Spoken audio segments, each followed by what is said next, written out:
Don't lecture me, Obi-Wan. I see through the lies of the Jedi. I don't fear the dark side as you do. I have brought peace, freedom, justice, and security to my new empire. Your new empire? Don't make me kill you. Anakin, my allegiance is to the Republic, to democracy! If you're not with me, then you're my enemy. Only a Sith deals absolute. I will do what I must. You will try.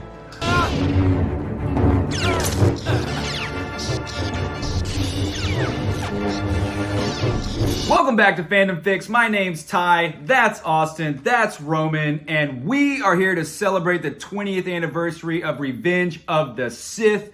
We are super excited that it's back in theaters. We already have our tickets, and today we're going to talk about how we think this movie has held up over the years, what we think the turnout's going to be, and we're just going to talk about overall our favorite parts of the film and just reminisce about the Star Wars of old, you know, the good Star Wars days. The George Lucas days. The George Lucas days. Before the dark times. Before the dark times. Before the Empire. Okay. That is led by Kathleen Kennedy. Dun dun dun. Do it.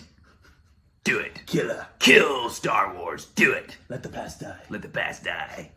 All right, we're done. All right, so. And that's it. That's a wrap for Fandom Fix. All right, we'll start with you, Austin. Yeah, I think this movie is the best of the prequels. I have a, biased opinion growing up with these movies like we all do. These movies were fantastic. They were our generation of Star Wars. Obviously, the OGs are the best. But I think overall, despite the hate from the prequels, they have aged well, specifically in light of the sequels and what Disney's been doing. But overall, Revenge of the Sith is an incredible movie. And say what you will about George Lucas and his clunky dialogue and maybe the politics of it all, Revenge of the Sith capped it off perfectly for those 6 movies. And it gave us some of the darkest and the most epic moments that we've ever had in Star Wars. I mean, come on. I mean, people to this day are still talking about Anakin killing the younglings and still talking about that Obi-Wan and Anakin fight. It's the best lightsaber duel of any Star Wars movie. And it's one of the best action scenes of any movie in general. And so I think with that being said, this movie really punches you in the feels in ways that I don't think any Star Wars movie has. And it's honestly, other than Empire Strikes Back, it's the one I go back to the most. And so I would love to know what do y'all think about your favorite parts of this movie? Like what sticks out to you to make this such a timeless classic? I mean, first of all, I love that this is our microphone. For me, ironically, I think my favorite moment first of all, it does hold up, absolutely holds up. I think my favorite moment from the movie is also my least favorite moment at the same time because Mace Windu's my guy. Like from the second I saw that purple lightsaber in Attack of the Clones, I was like, that's it. That's what I'm going with. I talked to these guys about getting a lightsaber. I was like, it's always was going to be purple. But when he goes in to arrest the Chancellor, and then Anakin helps the Chancellor kill Mace Windu by throwing him out a window. I mean, that you don't do my boy Samuel L. Jackson like that. And then I also have to give a special mention to the battle on Mustafar. I remember a number of years ago, I watched it on DVD, and I loaded up the special features for Episode 3. And Austin, you and I talk about it all the time. Just the special features on that scene alone was like 2.5 hours long. Yeah. And I finished watching that separate movie, basically, and my brain was melting. There was just so much that went into that scene alone that was just insane. People don't realize how practical that scene was. There was a CGI, but they built that entire set out of miniature models and dumped liquid lava basically through the thing. It was fake, obviously, but it was to simulate what was going on there. And then they shot on green screen for Ewan and Hayden. So the links that scene. I mean, that's a huge part of the movie. Yeah, and I think the thing that has garnered the most appreciation in the years since is just how hard Ewan and Hayden went in their training for that scene. You see the behind the scenes stuff, and they're going full speed, and they talk about how many of these lightsabers they broke because they were sticks with some tape on them, and they broke so many. But I think between that scene and the Mace Windu of it all, I think that was my favorite parts. Ty, what about you? So obviously I love all of those scenes. Those are fantastic. Another one to call out as an honorable mention is the fight with Dooku, which I'm actually extremely upset that we didn't get the initial version that they had planned, where it was an even more epic lightsaber battle. I got to see some concept art and a mock run through online of do it, Anakin.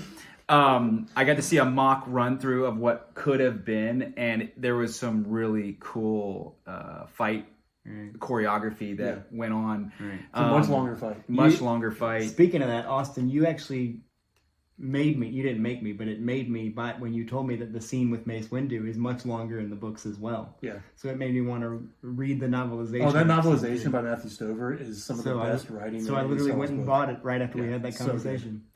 Yeah, for those of you that don't know, the initial movie was like 4 hours long. It was such a longer movie, and I'm still, to this day, I wish there was a possible way to get that extended cut version. The Snyder cut. Yeah, the Lucas cut.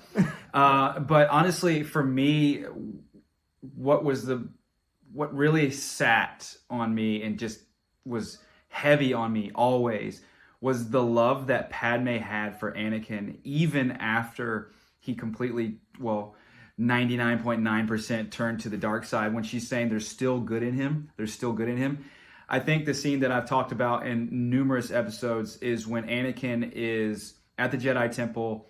Mace Windu tells him, "Stay put. I'm going to go handle this. You're conflicted." He could tell that he was conflicted, and he's like, "Hey, stay here. We'll handle this."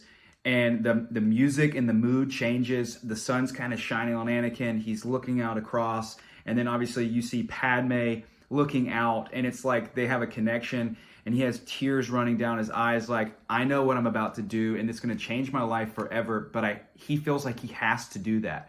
And there's so much that leads to that because he feels like he's been ostracized from the Jedi Order. He feels like his brother, kind of a father figure, but more of a brother figure in Obi-Wan, has somewhat not fully betrayed him, but not really stuck up for him like he probably would have liked him to. And he feels alone. He feels like he's just ostracized. And the only person that's given him attention and given him a way out or given him hope to save Padme has been the very person that he doesn't need to turn to. And so if you really look at this in a deeper way, like this is he's in torment.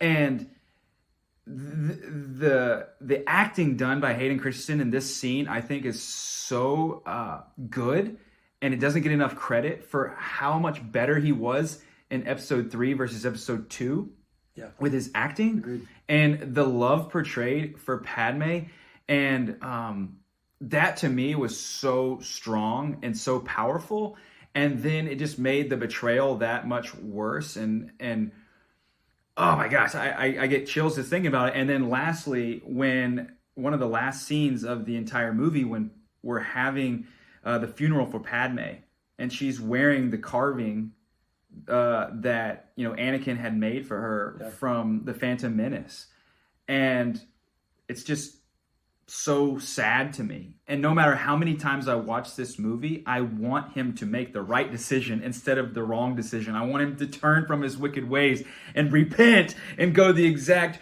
180 the other way. And every time he's going to make that same decision, but it's still, to me, every time it's gut-wrenching. But anyways, that's mine. Yeah. I'm going to go with kind of an extension of that. This movie has so many amazing moments, but I love the smaller moments in movies like this. I feel like I always pick that out in the Star Wars movie, just a very small moment. And my favorite scene that still impacts me is the way Ewan McGregor acts it, is when Anakin's already gone to Mustafar. Padme's distraught. She's sitting there all alone in their, penthouse apartment, and Obi-Wan shows up and basically is trying to be like, do you know where Anakin is? I need to find him. And she's like, well, what's going on? Like, he told me that y'all all turned against him. And he says, the baby's Anakin's, isn't it? And she kind of just starts crying. And he just, with like so much compassion and so much just like sadness, he goes, I am so sorry. And that like gets me every time I watch that scene, because in that moment you see that Obi-Wan like has this weight on him. It was like he realizes the failure as a brother to Anakin, that like the failure that he had, and like the failure to what Qui-Gon gave him. But now he's realizing like it's not only Anakin's life that I'm like about to go end or stop. I'm ruining Padme's and this potential kid's future. Mm-hmm. And so when he says, I'm so sorry, he realizes what has to be done, not knowing what's going to happen to Padme, because he loves Padme too. Mm-hmm. And like, he doesn't even know at that point that he's about to be watching over Luke for the rest of his life. And so, you know, just that moment right there just gives you the weight of what they're about to lead into with the Mustafar fight. And I think it's just so well done. And again, not giving enough credit to George Lucas and not giving enough credit to Ewan McGregor for that scene. So... Yeah, and not only that, but he fought Yoda on it. He did not want to go. I know. Like that's the last thing he wanted to do is confront his brother. Yeah.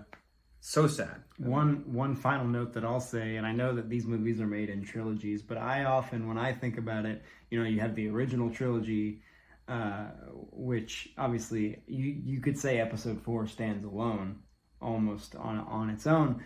But then when I think of the prequels, I would argue that Episode 1 and Episode 2 are the prequels, and Episode 3 is the bridge between the prequels and the original.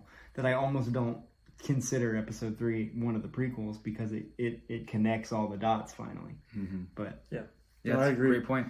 Well, I think the fact of the matter that people love this is very evident because tickets are already selling out in theaters. Day one, they were already sold out. I think people are going to drive far to see this movie and fill in the theaters just like they did with Phantom Menace anniversary, Return of the Jedi anniversary. One thing's for sure, Disney can't hide the fact that people love George Lucas Star Wars and are going to see these movies more than their own crap that they're pushing out. So I would love to know what you guys think out there about this movie. Is it your favorite?